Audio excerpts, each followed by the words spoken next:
President Macron, Mrs. Macron, Prime Minister, my lords, ladies and gentlemen, it's a pleasure to welcome you to Parliament. The historical ties between our countries are long and deep. Indeed, they are embedded in the language we use here in both houses. To start with, the word for our assembly, a parliament. Every day I work with a document called the dossier. And as legislation is passed between the houses, it is still endorsed in Norman French. Our shared history goes back now over 900 years, but the Entente Cordiale began relatively recently, 120 years ago. Since then, our states have had a broad and deep partnership, working together on European and global security.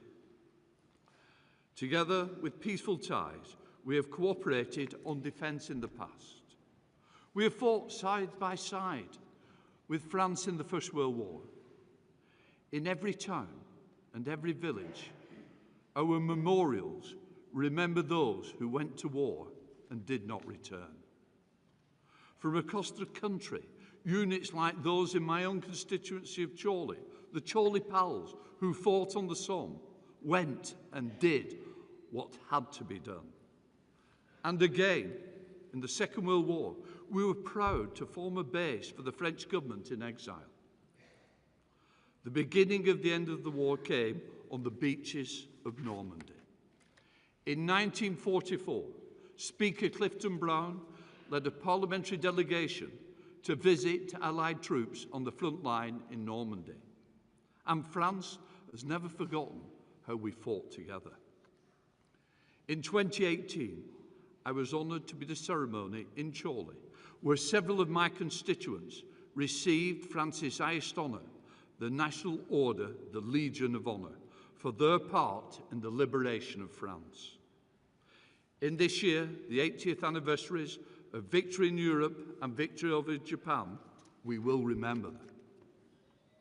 Our defence and cooperation continues and is more vital than ever. 15 years ago, on the 2nd of November 2010, the Lancaster House Treaties were signed. Britain and France undertook to build a long-term partnership in defence and security. Fast forward to 2025, and last month I met President Zelensky again here in Parliament, a man who we are proud to call our friend. As Europe continues to be under threat once more, I salute your efforts, Mr. President, to work with our country to build a coalition of the willing, ready to play their part in ensuring Ukraine's future security. Defence remains a key consideration, but our ties are not just defence-related, of course. They're also parliamentary ties. In March 1939, the first ever foreign dignitary to address both houses was French President Albert Lebrun. He began a long-term and welcome tradition of engagement between French and UK politicians. Indeed, just a few weeks ago, I hosted my counterpart, Speaker Yael Pivet, following a fruitful discussions at the G7 Speakers Conference. There has always been strong parliamentary cooperation. Over 100 years ago, our countries were founding the members of the Inter-Parliamentary Union, a body promoting peace, democracy for everyone through parliamentary diplomacy and dialogue. And then, of course, there are our sporting connections. Like you, Mr. President, I am a big sports fan. When people think of French sport, they often think of cycling, rugby union, fencing, or football. My own team, Bolton Wanderers, had a fantastic French player, Yuri Djorkov, when we were a good side. But I want to praise your your rugby football league, a passion of mine. In 1934, Jean Gallet took a French team that had never played rugby league and he went to Yorkshire. And thankfully, they made it to the right side of the Pennines when they came to Lancashire in England, my home county. As a result, French Rugby League was formed on the 6th of April 1934. The sport had many trials and tribulations to follow, including being banned and stripped of its assets under the Vichy government. But after the war, the French game was re-established, and French became one of Rugby League's major powers. France was the driving force behind the establishment of the Rugby League World Cup. However, the path of the game of 13 was not easy, so it was fantastic when a professional Rugby League side, Catalan Dragons, joined our Super League. Although it was great to see a French Rugby League blossoming, unfortunately, I fear we have taught you too much on the pitch.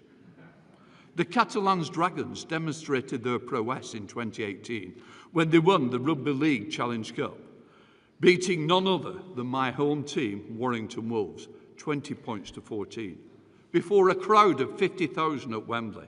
As they say in France, c'est la vie. There are also feats of engineering which connect us. We all know that 30 years ago, the Channel Tunnel connected the two countries more closely than ever. But our countries also share energy links through the electric interconnectors and the great industrial partnerships such as Airbus. We are truly bound together. So, Mr. President, I welcome you wholeheartedly and hope the cooperation between our countries will continue to flourish. Mr. President, please.